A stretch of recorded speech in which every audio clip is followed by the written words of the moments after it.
தமிழகத்தில் கடந்த 4 ஆண்டுகளுக்கு முன்பு ஆட்சிக்கு வரும்போது ஊர் ஊராக சென்ற அன்றைக்கு எதிர்க்கட்சி தலைவராக இருந்த ஸ்டாலின் அவர்கள், நாங்கள் ஆட்சிக்கு வந்தால் 100 நாளில், ரொம்ப நாள் கிடையாது, அவரு 100 நாளில் போக்குவரத்து கழகத்துடைய தொழிலாளருடைய கோரிக்கைகளை நாங்கள் நிச்சயமாக நிறைவேற்றுவோம் என்று வாக்குறுதி கொடுத்தார்.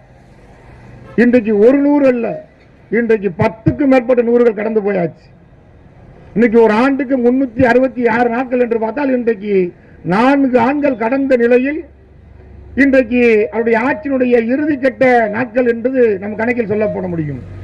ஆனால் நாங்கள் கேட்க வரும்போது சொன்னதை செய்வோம், செய்வதை சொல்வோம் என்று திமுகவுடைய அந்த தாரக மந்திரம் இன்றைக்கு எந்த இடத்தில் நிறைவேற்றப்பட்டிருக்கு என்பதுதான் நாங்கள் முன்வைக்க விரும்பக்கூடிய கேள்வி.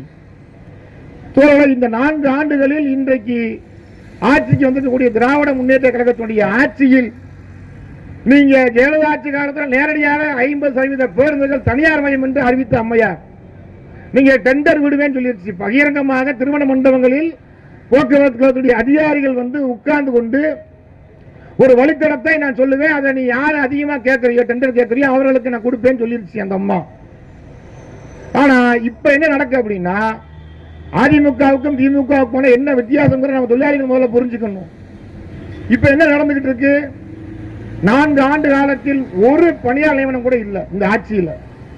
எஸ்சிடிசியில விரைவு போக்குவரத்து கழகத்தில் தெரிந்தோ தெரியாமலோ ஒரு 600 பேரை இந்த ஆட்சி வந்ததுக்கு அப்புறம் பணியில் எடுத்திருக்கிறார்கள். அவ்வளவுதான். தமிழ்நாடு முழுவதும் இந்த 4 ஆண்டு காலத்தில் எங்கேயும் பணியாளர் நியமனம் இல்லை. ஆனால் அதற்கு மாறாக தனியார் நிறுவனம் மூலமாக, ஒப்பந்த நிறுவனம் மூலமாக அல்லது ஒப்பந்த அடிப்படையில் அல்லது தினக்கூலி அடிப்படையில் இன்றைக்கு தமிழ்நாட்டில் கிட்டத்தட்ட 20,000க்கும் மேற்பட்ட தொழிலாளிகள் தினசரி போக்குவரத்து கழகத்தில் பணிபுரிந்து கொண்டிருக்கிறார்கள். தினசரி 20,000க்கும் மேற்பட்ட தொழிலாளிகள். நேற்றைக்கு சென்னையில் தினக்கூலியாக பணிக்கு சேர்ந்த 150க்கும் மேற்பட்ட தொழிலாளிகள் 33 பணிமனையில் இருந்து கிளாம்பாக்கம் பேருந்து நிலையத்தில் எங்களை நீ நிரந்தரப்படுத்து என்ற கோரிக்கையை முன்வைத்து இந்த ஆட்சிக்கு எதிராக போராட்ட களத்திற்கு வந்திருக்கிறார்கள். அடுத்ததாக இன்றைக்கு தமிழ்நாடு முழுவதும் இருக்கக்கூடிய மினி பேருந்து இயக்கம் சட்டமன்றத்தில் அமைச்சர் தெளிவா சொல்லிட்டார். 1500 பேருந்துகள் வரக்கூடிய மே 1ஆம் தேதி பெர்மிட்டுக்கு நாங்கள் கொடுக்கப்பட்டு அது இயக்கப்படுவதற்கான வாய்ப்புகள் என்பது உருவாக்கப்பட்டிருக்கு. நேற்றுக்கு சட்டமன்றத்தில் பகிரங்கமாக அறிவிக்கிறார். சிஐடி சார்பில் ஏற்கனவே வழக்கு தொடுக்கப்பட்டு அநேகமாக இன்றைக்கு அல்லது நாளைக்கு அது வழக்கு விசாரணை என்பது வர இருக்கிறது. முற்றிலும் அரசாங்கத்துடைய அரசாணை என்பது ஏற்கனவே நம்மளால் உருவாக்கப்பட்டிருக்கக்கூடிய அரசியல் சட்டத்துக்கு எதிராக இருக்கிறது என்பதை தெளிவுபடுத்தி நம்ம வழக்கு போட்டிருக்கோம். நீதிமன்றங்களும் நீதிபதிகளும் அரசாங்கத்தை கூப்பிட்டு வழக்கறிஞர், அரசு தரப்பு வழக்கறிஞரை கூப்பிட்டு சொல்லியாச்சு, இந்த அரசாணை முற்றிலும் தவறாக இருக்கிறது, சட்டத்திற்கு எதிராக இருக்கிறது. எனவே அரசாங்கத்துடைய நிலைப்பாடுகளை நீங்க கடைசியா கேட்டு வாங்க. இல்லை என்று சொன்னால் நாங்கள் தமிழ்நாட்டுடைய அந்த அரசாணைகளை, மினி பஸ்ஸுக்கு எதிராக போடப்பட்டிருக்கக்கூடிய அந்த அரசாணைகளை நாங்கள் தடை செய்ய வேண்டிய நிலை ஏற்படும் என்று சொல்லி ஒத்திவைக்கப்பட்டிருக்கு. அநேகமாக நாளை அல்லது நாளை மறுநாள் அந்த விசாரணை வழக்குக்கு வரப்போகுது.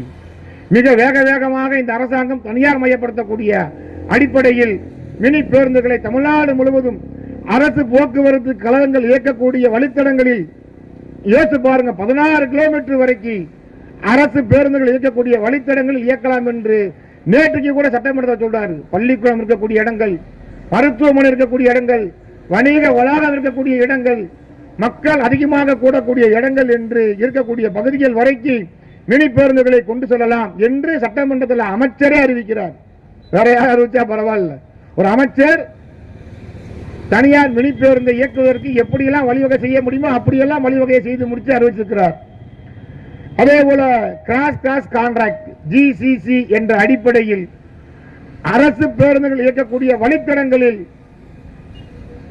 தனியார் பேருந்தை கொள்முதல் செய்து ஒப்பந்த அடிப்படையில் அல்லது வாடகை அடிப்படையில் நமக்கு என்ன விளங்கலன்னா சொல்லக்கூடிய எந்த விஷயமும் நமக்கு வெளிப்படையாக இந்த அரசாங்கம் சொல்ல மறுக்கிறார்கள். நீங்க போக்குவரத்து கழகத்திற்குரிய பல நிர்வாக இயக்குநர்களுக்கே தெரியல, சொல்ல மறுக்கிறாங்களான்னு புரியல. நமக்கு கேட்டா இல்லங்க எங்களுக்கே தெரியல, செக்ரட்டரிக்கு மட்டும்தான் தெரியுது. சில நேரங்களில் அவருக்கே கூட என்ன அரசாணை பிறப்பிக்கப்படுகிறது என்று தெரியல அப்படின்னு சொல்லக்கூடிய அடிப்படையில் ஜிசிசி என்று சொல்லக்கூடிய காஸ்ட் ஆஃப் கான்ட்ராக்ட் அடிப்படையில் அரசு வழித்தடங்களில் போக்குவரத்து கழக வழித்தடங்களில் தனியார் பேருந்தை கொள்முதல் செய்து அல்லது வாடகை அடிப்படையில் கொள்முதல் செய்து இயக்கப்படும் என்பது எவ்வளவு நியாயமான காரியமாக இருக்கும்? சொல்லிருச்சு நான் தனியாருக்கு ஒப்பந்த அடிப்படையில் கான்ட்ராக்டை விட்டுவேன்னு சொல்லுது. நீங்க படிப்படியாக விடுவேன்னு சொல்றீங்க, அவ்வளவுதான்.